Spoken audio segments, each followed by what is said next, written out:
பெரியவர்களுக்கும் சகோதர சகோதரிகளுக்கும் திமுக தொண்டர்களுக்கும் எனது பணிவான முதற்கண் வணக்கத்தை தெரிவித்துக் கொள்கிறேன். மதிப்பிற்குரிய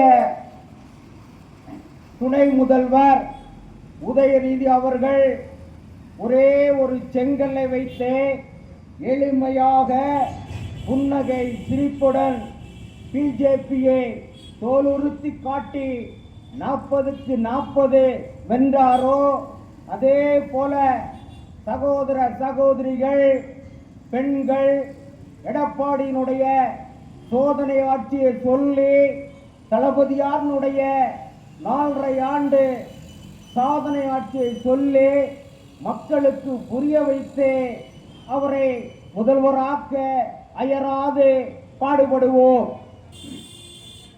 கல்வியில் சிறந்தது நமது அண்டை மாநிலம் கேரளா.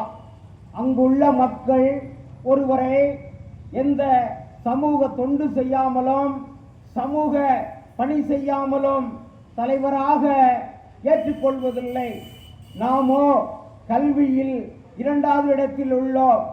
நாம் ஒருவரை எந்த சமூக பணி செய்யாமலும் சமூக தொண்டு செய்யாமலும் தலைவராக ஏற்றுக்கொள்கிறோம். உதாரணம், விஜய் அவர்கள். அவர் அரசியலுக்கு வருவதற்கு முன்பு ஏதாவது சமூக தொண்டு செய்தாரா, சமூக பணி செய்தாரா, ஏழை எளிய மாணவ மாணவிகளை படிக்க வைத்தாரா? மாநாட்டில் பேசினீர்களே, நாங்கள் அரசியலுக்கு வருவதற்கு முன்பு மக்களை வீடு வீடாக சந்தித்தோம் என்றீர்களே, இதுதான் சந்திப்பா? பெரம்பலூர் வந்தபோது மக்களை சந்திக்காமலே போனீர்களே, இதுதான் சந்திப்பா? நடிகர் லாரன்ஸை எடுத்துக்கொள்ளுங்கள். எத்தனையோ ஏழை எளிய ஊனமுட்ட மாணவ மாணவிகளை இலவசமாக படிக்க வைத்துள்ளார். நடிகர் சூர்யாவை எடுத்துக்கொள்ளுங்கள். எத்தனையோ ஏழை எளிய மாணவ மாணவிகளை படிக்க வைத்துள்ளார். உதாரணம், கவுல்பாளையத்தில் ஒரு கல்லுடைக்கும் தொழிலாளி மகனை இலவசமாக டாக்டர் படிக்க வைத்துள்ளார். அது மாதிரி ஏதாவது விஜய் செய்தாரா? அவர் அரசியலுக்கு வரக்கூடாது என்று சொல்லவில்லை. சகோதர சகோதரிகளே, உங்கள் உற்றார் உறவினர் நண்பர்களிடம் சொல்லி தளபதியை முதல்வராக்க அயராது பாடுபடுவோம். சகோதர சகோதரிகளே, உங்கள் பிள்ளைகளை தம்பி தங்கைகளை நிஜ வாழ்க்கை வேறு சினிமா வாழ்க்கை வேறு என்று சொல்லி புரிய வையுங்கள். காரணம், அவர்கள் இளமை பருவம். சமீபத்தில் சென்னையில் வெள்ளம் வந்தபோதே உதயநிதி அவர்கள் 17 மணி நேரம் காத்திருந்து சரி செய்தார். ஆனால் நடிகர் விஜய் அவர்களோ கோவாக்கு சென்று விட்டார். கரூரில் விஜய் கூட்டத்தில் சிக்கி 41 பேர் மரணமடைந்தார்கள். அந்த செய்தியை மிகவும் வேதனையுடன் தெரிவித்துக் கொள்கிறேன். நாமக்கல்லுக்கு காலை 8:45 மணிக்கு வருவதாக சொன்னார்கள். ஆனால் 8:45க்கு தான் அவர் சென்னையிலிருந்து புறப்பட்டார். கரூருக்கு மதியம் 12 மணிக்கு வருவதாக சொன்னார்கள். ஆனால் இரவு 7 மணிக்கு தான் வந்தார். கூட்ட நெரிசல் அதிகமானதனால் கூட்ட நெரிசல் சிக்கி 41 பேர் மரணமடைந்தார்கள். தளபதியாருடைய ஒரு பெருந்தன்மையை பாருங்கள். இந்த செய்தி கேட்டவுடன் கரூர் கலெக்டருக்கு, டிஜிபிக்கு, டாக்டருக்கு, முன்னாள் அமைச்சர் செந்தில் பாலாஜிக்கு, அன்பில் மகேஷுக்கு அனைவருக்கும் போன் செய்துவிட்டு அந்த இடத்தில் சென்று பாருங்கள் என்று சொல்லிவிட்டு இரவு 1 மணிக்கு கரூர் வந்து இறந்தவர்களுக்கு கண்ணீருடன் அஞ்சலி செலுத்திவிட்டு இறந்த குடும்பங்களுக்கு 10 லட்சம் ரூபாய் கொடுப்பதாக சொல்லிவிட்டு வேலையை பார்த்தார். அந்த நேரத்தில் உதயநிதி அவர்கள் துபாயில் இருந்தார். அவரும் புறப்பட்டு விட்டார். கனிமொழி எம்பி அவர்கள், எம்பிக்கள், அமைச்சர்கள், எம்எல்ஏக்கள் அனைவரும் கரூருக்கு வந்து விட்டனர். ஆனால் விஜய் என்பவர் சென்னைக்கு புறப்பட்டு போய்விட்டார். இது நியாயம்தானா? இது சரிதானா?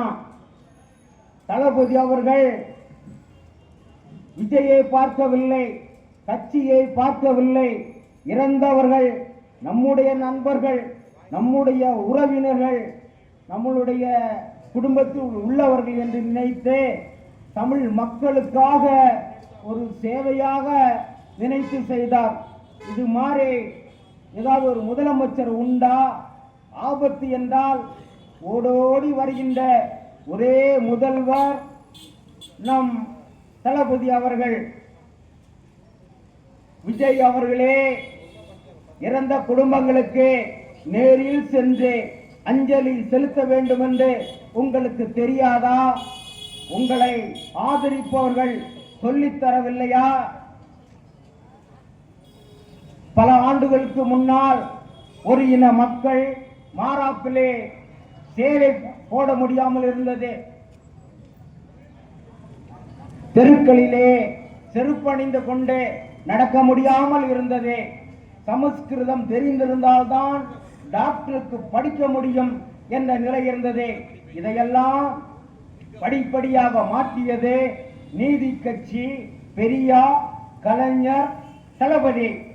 ஆனால் இன்று ஒருவர் வந்திருக்கிறார், சீமான் என்பவர். அவர் மாடு மேய்க்கும் போராட்டம், பனைமரம் ஏறும் போராட்டம் நடத்துகிறார். ஏழை எளிய மக்களை முன்னேற்ற பாதையில் கொண்டு செல்வது புரட்சியா அல்லது அவர்களை பின்னோக்க பாதையில் கொண்டு செல்வது புரட்சியா?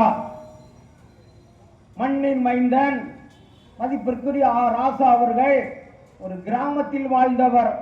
அவரை 6 முறை எம்பியாக்கி 3 முறை மந்திரியாக்கி மேடையில் பேச வைத்து, பாராளுமன்றத்தில் திறமையாக பேச வைத்து அவரை பொய்க்குற்ற சுமத்தி குற்றவாளி என்று சொன்னபோது டெல்லி சிபிஐ கோர்ட்டில் தனியாக நின்று வாய்தா கேட்காமல் வாதாடி நான் குற்றவாளி இல்லை என்று வெளியே வர வைத்து குடிசையில் இருந்தவரை கோபுரத்தில் உட்கார வைத்து அழகு பார்த்த பெருமை கலைஞர் அவர்களை சாரும்.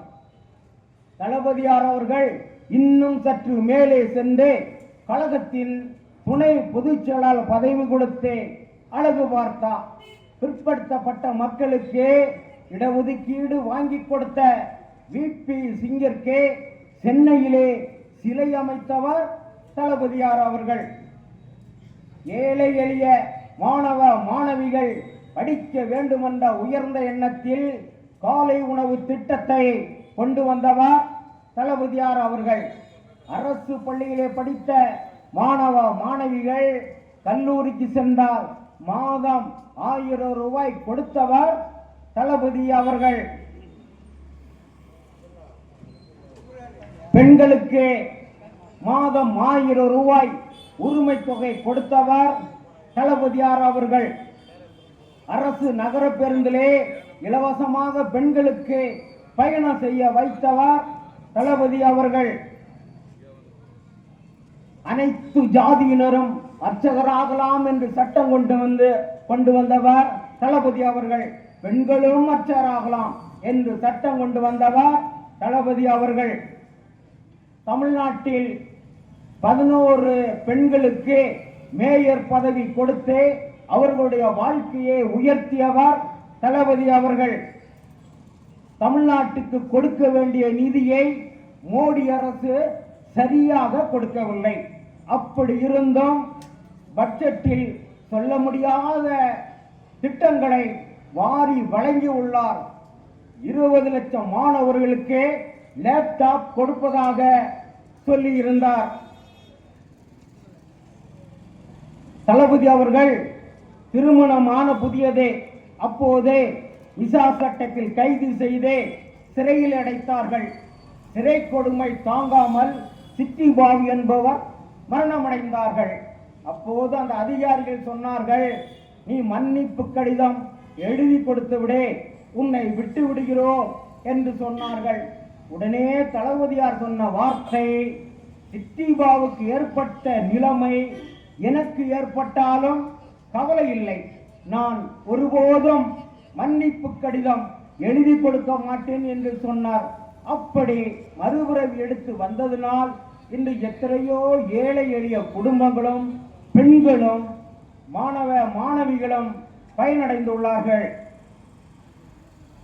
தளபதி அவர்கள் காலை உணவு திட்டம், அரசு பள்ளியிலே படித்த மாணவ மாணவிகளுக்கு 1000 ரூபாய் கொடுத்ததனுடைய பயன் இந்த ஆண்டு 12ஆம் வகுப்பில் SC ST மாணவ மாணவிகள் 96% தேர்ச்சி அடைந்துள்ளார்கள். 2026 நமது தளபதியார் பல சலுகைகளை வாரி வழங்கியுள்ளார். பொங்கலுக்கு அரிசி, வெல்லம், கரும்பு, பணம் 3000 ரூபாய். அரசு ஊழியர்கள் 22 வருடமாக நிறைவேற்றாத இருந்த கோரிக்கைகளை நமது தளபதி அவர்கள் நிறைவேற்றியுள்ளார். அந்த 20 லட்சத்தில் 10 லட்சம் மாணவர்களுக்கு லேப்டாப் வழங்கப்பட்டுள்ளது. பெண்களுக்கு வேலை வாய்ப்பில் 30% இடஒதுக்கீடு கொடுத்தவர் கலைஞர் அவர்கள். பெண்களுக்கு சொத்தில் பங்கு கொடுக்க வேண்டும் என்று டாக்டர் அம்பேத்கர் சட்டம் எழுதி அதை பாராளுமன்றத்துக்கு கொண்டு வந்தார். அதை தோல்வி அடைந்து விட்டது. அப்பேற்பட்ட அதனால் அவருடைய பதவியை ராஜினாமா செய்தார்.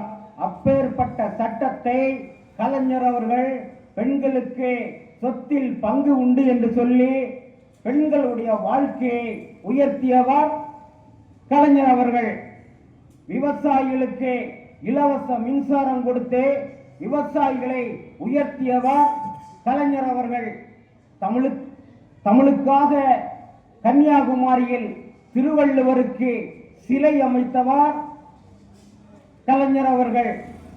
எனக்கு பேசுவதற்கு வாய்ப்பளித்தவர்களுக்கும் என்னை மேடையில் பேச வைத்து அழகு பார்த்த பெரம்பலூர் சட்டமன்ற உறுப்பினர் மதிப்பிற்குரிய பிரபாகரன் அவர்களுக்கும் நன்றியினை தெரிவித்துக் கொள்கிறேன். நன்றி, வணக்கம்.